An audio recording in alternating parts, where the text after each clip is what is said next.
Buenos días, buenas tardes amigos de la Caja de Pandora. Hoy estamos con Teresa Forcadas en su casa. Muchas gracias Teresa por recibirnos. A vosotras. Teresa Forcadas, para quien no la conocen, es médico, especializada en salud pública, es monja benedictina del monasterio de San Benet y actualmente es cofundadora del Proceso Constituyente con Arcadio Oliveras.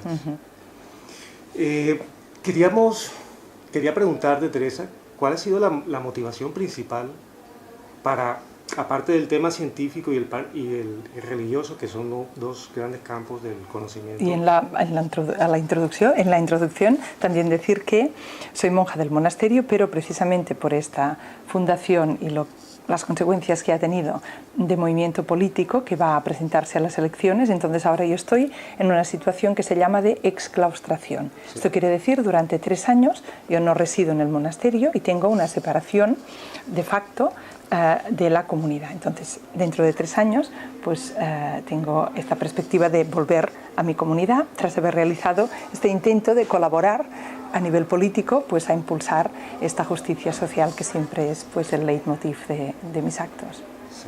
Eso quería preguntarte, el leitmotiv de tus actos. Ya sabemos, eres una activista, te seguimos desde tus inicios, cuando denunciaste las vacunas, lo que se estaba haciendo con las vacunas de la gripe, y ahora pues que nos gustaría saber cuál es después de ser elegida por el 73% de los votos en la última asamblea en Terraza, esa responsabilidad política que defiendes un pacto con diferentes partidos políticos, pero tú propones o sueñas con que no quieres ser parte de un partido político al uso, sino de un movimiento que aglutine desde la base. Claro.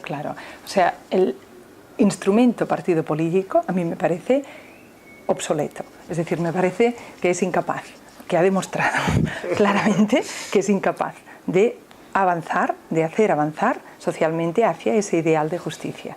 Entonces, por otra parte, me parece también obvio que la pluralidad política debe de articularse en una democracia. Es decir, que no se trata, faltaría más, pero para dejarlo bien claro, no se trata de contraponer a la dinámica de partidos, a la dinámica electoral de partidos que constituye pues, la democracia como la entendemos y la vivimos, contraponer a eso una especie de pensamiento único, por muy inspirado por la justicia que fuere, o una especie de uniformismo de ningún tipo, ¿no? Es obvio que la pluralidad, la confrontación en lo que tiene de, diríamos, más constructivo y positivo, y el diálogo, que es lo propio de un parlamento, ¿no? De exponer diferentes puntos de vista, de que hay el espacio para hacerlo y el respeto mutuo para hacerlo, y que al final se tengan que tomar pues, acuerdos teniendo en cuenta el máximo de pareceres posible. Todo esto, claro que tiene que formar parte de este horizonte de convivencia en su aspecto político.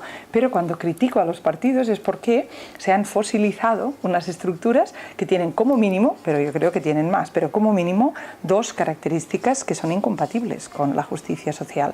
La primera es este tema del financiación de los partidos.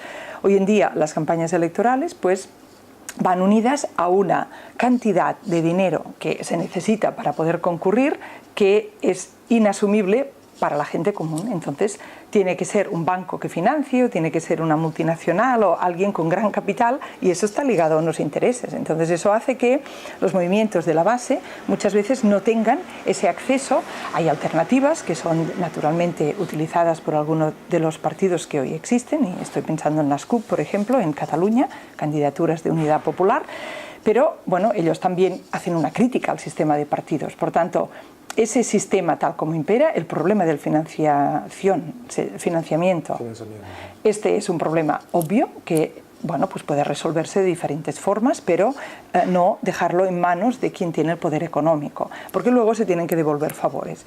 Y otro punto que es esencial es lo que se llama la disciplina de partidos, que bueno, los partidos mayoritarios y que han estado gobernando actúan de forma que más bien inhiben la democracia interna, sino que hay pues eso, un liderazgo piramidal, y hay una necesidad de estar de acuerdo con la línea de partido, porque además hay en la mayoría de casos, siempre hay excepciones, pero esa lista y esos cargos están colocados no por las bases del movimiento, sino pues en muchos de los casos por esa dirección que es la que pues decide a dedo o decide de formas que son a veces un amago de primarias o un amago de democracia desde la base, pero que en realidad eso ya está previamente pactado o está previamente cerrado, diríamos. Entonces, todo este mundo es un mundo que yo creo imposible desde este mundo, dentro de este mundo de la política al uso, trabajar por la justicia social.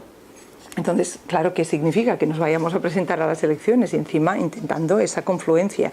Porque tenemos un proyecto y ese proyecto se llama Proceso Constituyente, que es el nombre que nos caracteriza. Nos llamamos Procés Constituent y eso, Proceso Constituyente, es precisamente el clamor o el grito, casi a decir, tenemos que cambiarlo de base. Y si no lo cambiamos de base, no vamos a poder, por muy buena voluntad que tengamos, pues en este caso nosotros o las personas que están intentándolo a lo largo de la historia reciente.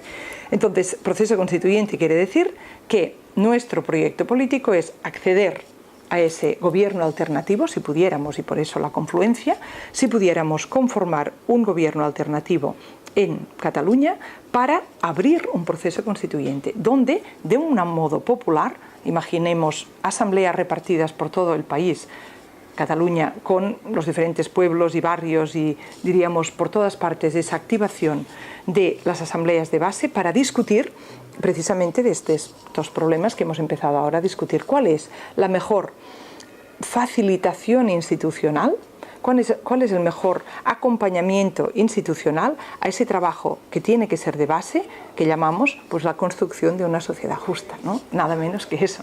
Pues eso es un tema mayor y es un tema que yo creo que inspira a cualquier persona que pues desee ser solidaria y que desee que cambie este mundo que tenemos donde se producen alimentos para más de 12.000 millones de personas. Somos solamente 7.000 millones y medio y hay 1.000 millones pasando hambre. Eso es intolerable para cualquier conciencia con un mínimo, ¿no?, de humanidad. Entonces, aceptar que eso no lo podemos cambiar es muy duro, ¿eh? Y yo creo que para mí, como yo me inspiro en el Evangelio, como monja que soy, entonces es como contradictorio estar confiando en las palabras de Jesús en el Evangelio y en ese modelo, o en esa, más que un modelo, que no presenta modelos Jesús, pero sí ese horizonte de posibilidad de lo humano, ¿no? Vosotros podéis ser como dioses, ¿no?, dice Jesús, podéis ser como Dios es decir, libre y amoroso. Y esa realidad yo me la creo. Ya veo que tan fácil no es, porque no lo es a nivel personal, no lo es en una comunidad pequeña, pues claro que no lo va a ser a nivel mundial. Pero trabajar por eso yo creo que, bueno, ahora voy a intentar hacerlo en los siguientes 3 años desde este punto de vista de la política activa, pero pues eso se hace de muchas maneras, ¿no? Se hace con la actividad intelectual, se hace con la oración, se hace creando comunidades alternativas sin tener ni querer tener nada que ver con el proceso político. Tenemos ahora en el mundo en general, en España en concreto y aún más en concreto en Cataluña, tenemos ahora una ventana de oportunidad para colar, diríamos, ese proyecto que es de radical cambio. Pues quizás sí, y como quizás sí, pues ahí estoy por si acaso mi granito de arena pues fuera importante, que al menos por mí que no quede. Eso espero con esta actitud, ¿no? Ya que nombras a Jesús y sé que está presente aquí con nosotros, y hablas de ese espíritu de libertad de Jesús, ese espíritu libertario, ¿cómo podemos entender ciertas personas, ciertos grupos de la sociedad que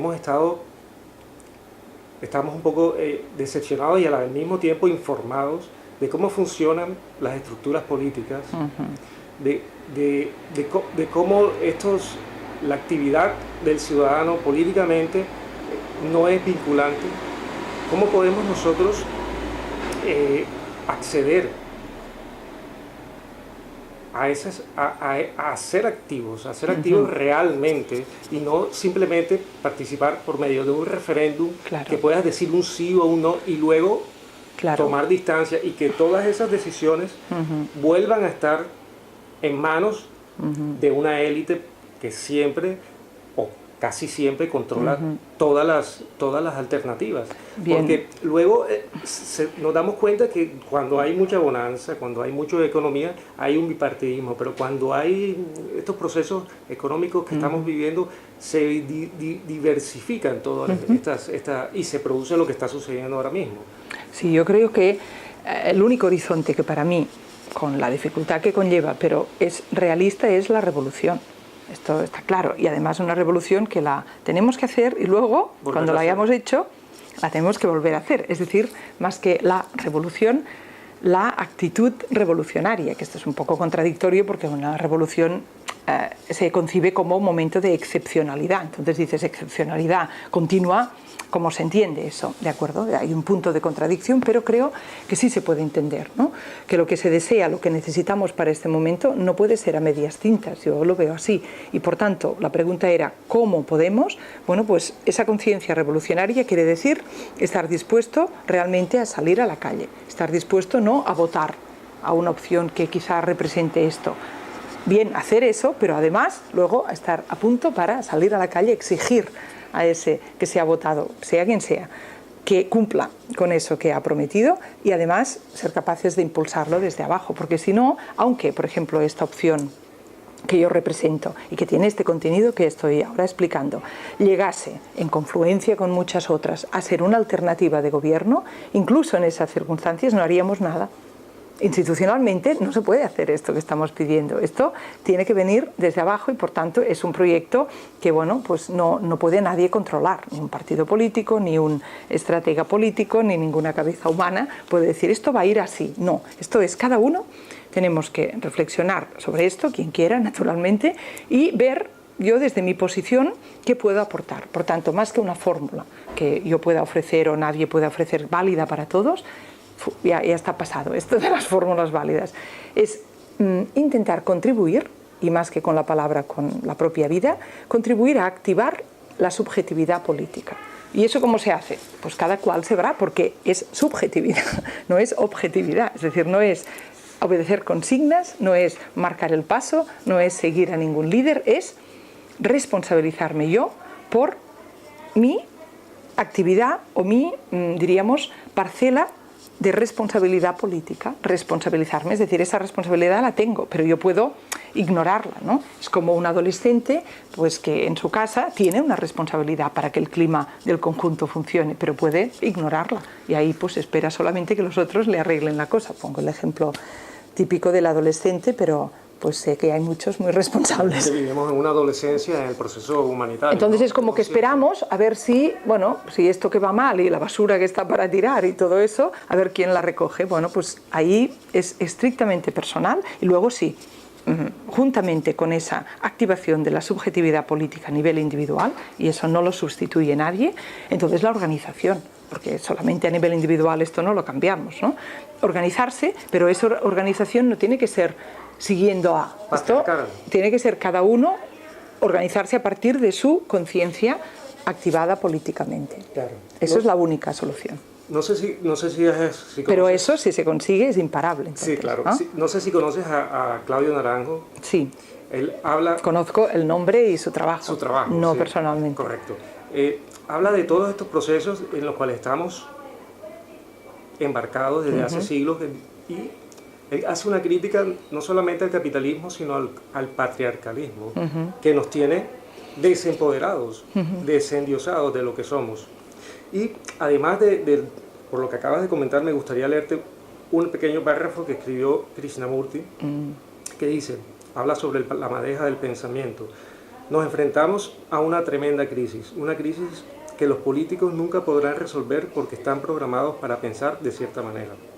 Tampoco los científicos pueden comprender y resolver esa crisis ni el mundo de los negocios. El momento decisivo, la decisión inteligente, el reto no está en la política, en la religión o en el mundo científico. Está en nuestra conciencia. Uno debe comprender la conciencia de la humanidad, esa conciencia que nos ha llevado a esta situación. ¿De acuerdo? Con eso, solamente añadir que cuando dice la solución no está en el mundo religioso, en el político o en el científico, pero ese individuo, diríamos, sí debe articularse. A mí, eso es mi comprensión, naturalmente, pues Naranjo tiene la suya, pero que sí, que debe, perdón, Krishnamurti, que sí debe articularse con los demás y que para mí, por ejemplo, esa activación de mi propia conciencia sí me ha venido de mi formación científica, en parte, no solamente, o sea, yo no puedo, pero bueno, la formación científica te ayuda a tener una mente crítica, una visión, ¿no? Una visión que dice, bueno, voy a cuestionar las cosas, no me las creo así, ¿dónde está la evidencia, no? Y además, a tener, la formación científica te ayuda a tener un sano escepticismo, ¿no? Para decir, bueno, esto ahora parece que funciona, pero va a ser provisional, porque siempre las hipótesis en ciencia son provisionales, ¿no? Son, diríamos, aceptadas hasta que viene la siguiente, entonces queda superado eso. La comprensión de la realidad científica es justamente lo contrario de la cientifista, ¿no? Y la cientista o cientifista es la que parece que ahí se agote la realidad con la interpretación, y eso es ridículo, ¿no? Es ridículo a nivel filosófico, teológico, pero también científico. La realidad, el científico es como Sócrates, el que dice, solo sé que no sé nada. Entonces, cuanto más inteligente, cuanto más formada, cuanto más accedes al conocimiento, más se genera esa sensación de inabastabilidad o de ignorancia, ¿no? Sí, de inconmensurabilidad de la realidad, de apertura de la realidad y por tanto de límite del propio conocimiento, no solamente porque aún no he terminado, es que no vas a terminar en toda tu vida. Entonces, claro, eso es un shock, no para la mentalidad más cerrada, pero eso es muy importante y forma parte del sujeto político que luego puede ser un sujeto maduro a la hora de pensar y actuar. Y además hay otra cosa, que esa madurez de conciencia también se adquiere ejerciéndola, ¿no? O sea, que no es una cuestión de, a mi modo de entender, solamente trabajo interior, sino que tú te unes a un grupo político, religioso, científico, y tú aprendes en eso, ¿no? Entonces, por eso la respuesta no está circunscrita, por supuesto, a ningún grupo político, religioso o científico, pero esos son tres instancias que cuando son auténticas, porque también hay, ¿no?, versiones menores de ellas, pero que cuando son auténticas, y eso es con la gente participando ahí con el corazón, diríamos, abierto, cuando eso ocurre, ahí yo creo que se genera esa conciencia que Krishnamurti pide y que, claro, yo también considero esencial, ¿no? Pero es que nunca la acabas de tener, ¿no? Yo tampoco veo que en la vida haya un momento, sí que hay un momento, eso es cierto, ¿no?, de despertar o de, como a veces se dice, salir de Matrix o como sea, ¿no? Bueno, eso yo entiendo, ¿no? Porque las espiritualidades más clásicas hablan de iluminación o de conversión o un momento de decir, un momento que todo eso que a nivel social se considera lo normal es muy anormal, eso uno debe distanciarse de ello, ¿no? Eso yo reconozco en mi propia trayectoria y en la de muchas compañeras y personas que realmente tienen un antes y un después, eso es cierto. Pero esa apertura de la conciencia lo que no tiene es un punto final, ¿no? Eso lo hice hace no sé cuántos años. Bien, hay un momento de discontinuidad con lo anterior, sí, y esto lo podríamos hacer un paralelo con todos los límites, pero un paralelo con esto de la revolución y que la tendremos que volver a hacer. Sí que hay un momento de ruptura, claro, social, que yo lo deseo y creo que, bueno, si tenemos suficiente apoyo popular, eso es posible que lo hagamos, y eso es un momento en el espacio, en el tiempo, se da en ese momento, pero luego tenemos que mantener una actitud vigilante porque enseguida pues se van a crear nuevos constelaciones de intereses y, bueno, va a haber esa acaparación de poder, de recursos y de, diríamos, élite, ¿no?, respecto a una mayoría que no sabes cómo y resulta que ya te han pasado por detrás las decisiones y no te has enterado. Claro, sí. En cuanto a eso mismo y teniendo en cuenta cómo funciona el capitalismo, que llega a permear, a controlar todos los estamentos, porque se mueve por detrás, porque no solamente trabaja, digamos, no solamente contamina la nueva disidencia, sino que aparte todos los instrumentos técnicos del Estado, del establishment, ¿cómo podemos tener una claridad Yo lo que, diríamos, veo más, que ahora estoy más impactada del capitalismo, bueno, primero una cosa básica que es lo que resumen más rápidamente, ¿no?, el problema del capitalismo para mí, y es la absolutización de la propiedad privada. Si uno no cuestiona esto, no hay mundo nuevo, no hay justicia social, no hay nada de nada, ¿no? Entonces, no puede ser que Oxfam Intermón nos diga que en el mundo tenemos un 1%, y esto es el último informe de 2014, un 1% que si seguimos así, si no cambiamos radicalmente la orientación de nuestro sistema económico y político, en el 2016, el año que viene, el 1% de la población mundial habrá acumulado más riqueza que el 99%. Y esto no es un eslogan del 15M, es una realidad. Mejor dicho, sí lo era, pero además es una realidad fáctica, indiscutible, y que la cita, para quien la quiera comprobar, es Oxfam Intermón de 2014. Entonces eso es obvio que yo deseo un mundo donde eso no sea posible, y esto solamente se consigue cuestionando el carácter absoluto de la propiedad privada. Yo deseo un mundo sin propiedad privada, hombre, desear, pero yo no quiero que eso lo imponga el Estado. Es decir, yo estoy en contra de un Estado que anule la propiedad privada.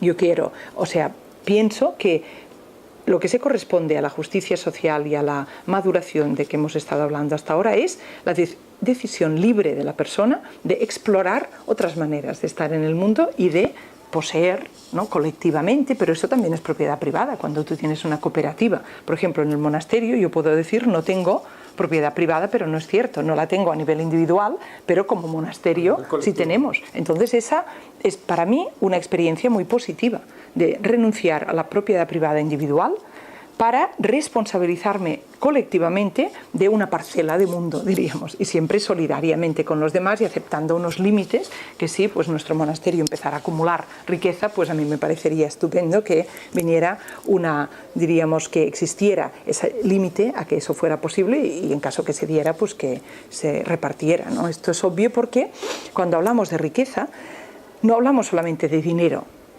Si todo el mundo tuviera el dinero, si es que siempre tiene que seguir existiendo, ¿no?, el dinero necesario, pues que haya unos pocos que quieran acumular billetes no sé dónde, pues mira, ese es su problema.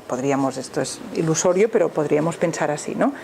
Pero es que cuando se habla de riqueza no es dinero solamente, es agua potable, son tierras, son recursos naturales finitos, que si se acumulan en unas pocas manos, es obvio que no va a haber para todos. Entonces esto es tan obvio que ese es el principio primero que debemos cuestionar, y que evidentemente hay movimientos políticos que cuestionan, pero para las personas que nos estén oyendo, que también dejo constancia que la doctrina social de la Iglesia Católica eso lo contempla explícitamente, que la propiedad privada no es de ninguna manera un derecho absoluto, y no puede serlo, está limitada porque por la necesidad del prójimo.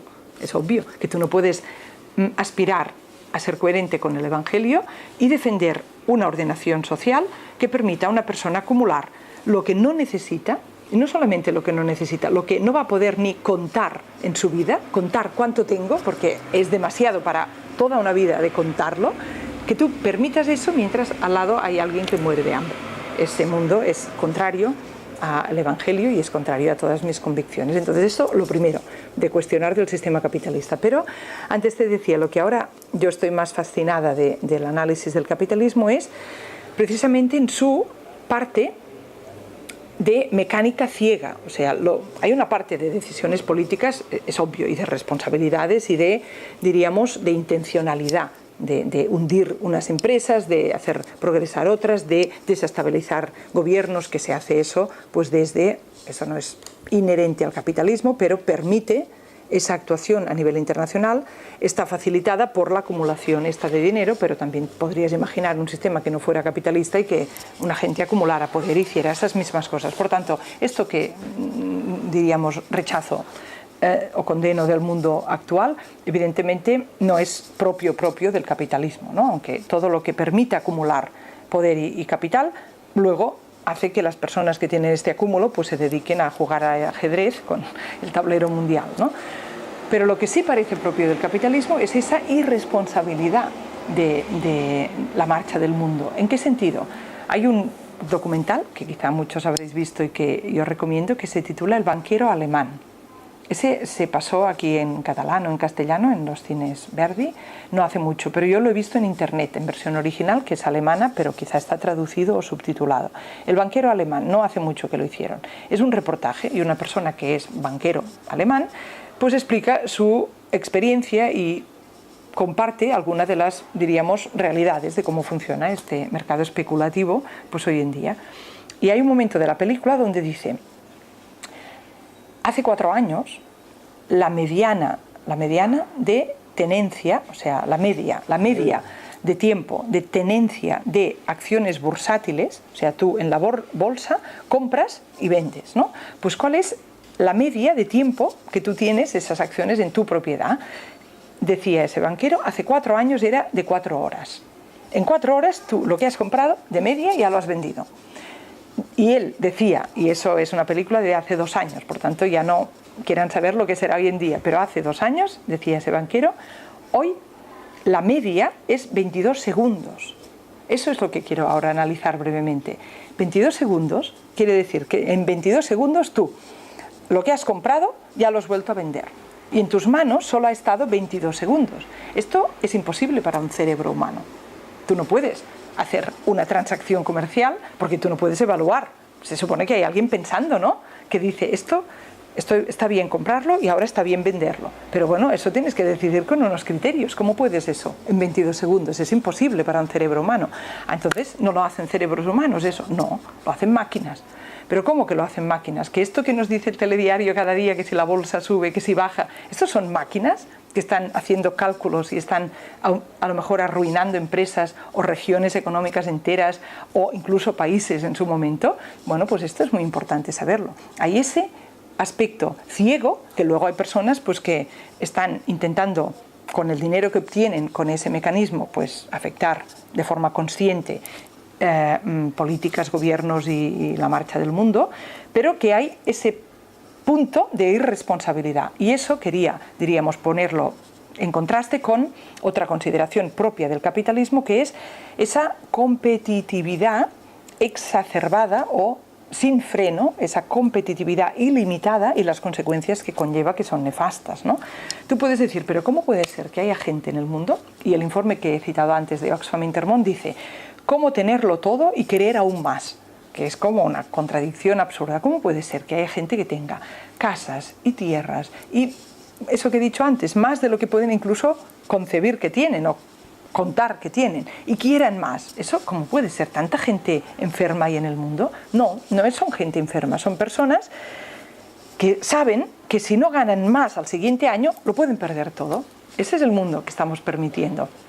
La competitividad, dices, pero ese señor ya gana mucho, ¿por qué quiere más? O esa señora, porque es que ese mundo competitivo hace que si tú tienes una empresa, si tú al año siguiente no ganas más que el competidor, pues a lo mejor desaparecerás. No es que te quedarás con lo que tienes, es que desaparecerás. Es un mundo dinámico, pero con una dinámica perversa. Por tanto, otra de las bases antropológicas que debemos cuestionar radicalmente es la competitividad como dinamizadora de la economía o como la manera de hacer emerger lo mejor, lo más excelso, lo más, diríamos, valioso del ser humano, ¿no? Pones a competir, quién saca mejor nota, quién llega antes, y así sacan los niños lo mejor. No, así no sacan lo mejor, así lo que hacen es aprender precisamente a, diríamos, ahogar en ellos lo mejor, que lo mejor es cuando uno mira más allá del propio interés o de la propia persona o del propio grupo, ¿no? Y entonces se da cuenta que el mundo es complejo y empieza a pensar en términos complejos. Eso es lo mejor de la persona. Y ahí salen personas con un poco de paz, salen personas dialogantes, salen personas que pueden construir un mundo distinto. Claro, ahora eso que has explicado de los movimientos los bursátiles, recuerdo una palabra que se llama entropía, que todo tiende un poco al caos, sobre todo en el aspecto económico macro, y sabemos que el 90% del dinero se mueve en ese mundo, en las acciones bursátiles, en los fondos buitres, etcétera, etcétera. Y recientemente tenemos el caso de Grecia, que ha habido un referéndum, no vinculante por cierto, pero algo que nos llama la atención desde la caja de Pandora es que el partido del Syriza ha sido financiado por George Soros, que tiene un think tank en Massachusetts, que se llama The International New Economic Thinking, en el cual está Varoufakis y está moviendo ciertos hilos que no sabemos. ¿Cómo vemos que todos estos movimientos, estos referéndums que han levantado tanta pasión en el pueblo, al final pueden quedarse en una energía estéril? Y lo hemos visto precisamente porque ayer mismo se ha autorizado, se ha aprobado el tercer rescate. A mí no me enteré de eso. El TIP y un tercer rescate aparte, de 50.000 millones. Pero el TTIP se aprobó ayer, sí. Pues esto yo debía saber, no me enteré de eso y voy a consultar enseguita, pero entonces, no puede ser eso. Claro, entonces, ¿cómo puede ser que todas estas manipulaciones, lo que no se estén exponiendo, ya lo sabemos lógicamente en los medios de comunicación masivos, porque hay unos intereses detrás de que esto no sea bien informado? Bueno, yo aquí en Syriza, no sé, usted me da ahora unos datos, yo no soy consciente de esto, ni lo niego ni lo afirmo, de que esté esta financiación. Si está, tampoco es tan fácil de interpretar, porque puede ser controlando, puede ser como blanqueo de dinero, de imagen o de... Yo el que he seguido con cierto interés es otro de los economistas de Syriza, que se llama Kostas Lapavitsas. Y Kostas Lapavitsas a mí me parece que tiene un discurso que, bueno, concuerda con... No le conozco personalmente, pero él desde el principio dijo fuera del euro. No se puede dentro. O sea, ese grupo euro, y no lo dice a la ligera, ¿no? Este es un profesor de la London School of Economics y al mismo tiempo pues es miembro de Syriza, es griego y tiene esa, diríamos, reconocimiento dentro de este partido. Pero él desde el principio plantea que lo que ha animado a ese pueblo griego y nos puede animar a nosotros también a confiar en que un futuro posible es posible, un futuro mejor es posible, eso es en este momento incompatible con la manera como está organizada la zona euro y la manera como está organizada la Unión Europea. Entonces yo estoy de acuerdo en luchar para cambiar esa Unión Europea, pero bueno, pues se puede luchar haciendo ese paso hacia afuera y luego organizándote para volver a como un poco los de Cataluña también, pues ese deseo de decir, es que dentro de este sistema es imposible, se frustran estas ansias, entonces vamos a ver si saliéndonos pues conseguimos esa sociedad distinta, ¿no? Bueno, todo tiene sus pros y sus contras, pero está claro que Lapavitsas es lo que proponía y yo creo que esa estrategia de Lapavitsas, salir de la zona euro y con lo que eso conlleva, ¿no? De empeoramiento a corto término y de la posibilidad de quedar entonces en dependencias con otras potencias mundiales o poderes que sí. El que paga otra vez, el que financia todo eso, cambio, otra vez vuelve. Esto está claro, pero entonces tienes, si tú sales de esa zona euro, tienes un horizonte a medio término donde puedes hacer una política propia, monetaria puedes y económica. La inflación con tu moneda, porque si no, si tú no puedes hacer una política propia, es que no sé qué horizonte de cambio estás aspirando. Está bien que respire un poquito esa economía tan castigada y tan, diríamos, absolutamente como destrozada para enriquecer otra vez esas arcas del poder financiero, ¿no? Eso yo ayer recomendé el visionado de nuevo de un pequeño vídeo que es de 2010 y que fue las declaraciones del, creo ya fallecido eurodiputado Cohn-Bendit, que él en 2010, explícitamente en un vídeo que si buscan en internet Cohn-Bendit y YouTube, eso va a salir, salen 6 minutos en los cuales Cohn-Bendit en 2010 está diciendo, oigan, somos unos hipócritas. Sí. Lo he visto. Estamos pidiendo a Papandreou, entonces era el primer de Grecia, estamos pidiendo a Papandreou que realice una reforma de su sistema de pensiones que es imposible de realizar, que Francia, si nos lo pidieran, no podríamos, Alemania no podría realizar, ninguno de nosotros podríamos, y estamos exigiendo eso como contrapartida a un dinero, y luego viene la segunda parte, dice, un dinero que les estamos prestando con intereses, pero además con una cláusula vinculante de que con ese dinero, o con gran parte de ese dinero, tengan que comprar armas a la industria militar francesa y alemana. Y entonces detalla, 6 fragatas al ejército, creo, francés, por valor de 2.500 millones de euros. 6 submarinos a Alemania por valor de 1.000 millones de euros. Y esto es Cohn-Bendit sacando la lista en el Parlamento Europeo, ¿cuándo? En el 2010. 5 años más tarde, es que los griegos no trabajan y por eso tienen la economía arruinada. ¡Qué horror! ¡Qué hipocresía! Por tanto, ese, diríamos, intercambio de influencias a nivel mundial, claro que existe, esas interferencias con lo que parece o a veces es nacido de la base pero luego queda cooptado o manipulado por otros poderes, todo eso es cierto, y Jesús ya en el Evangelio dice, los de arriba siempre, diríamos, van a intentar mirar por sus intereses. Bueno, Teresa, muchas gracias por todo lo que hemos compartido, por tu aportación, y te deseamos la mejor de la suerte, te apoyamos siempre porque sé que estás con la energía crística al 100%.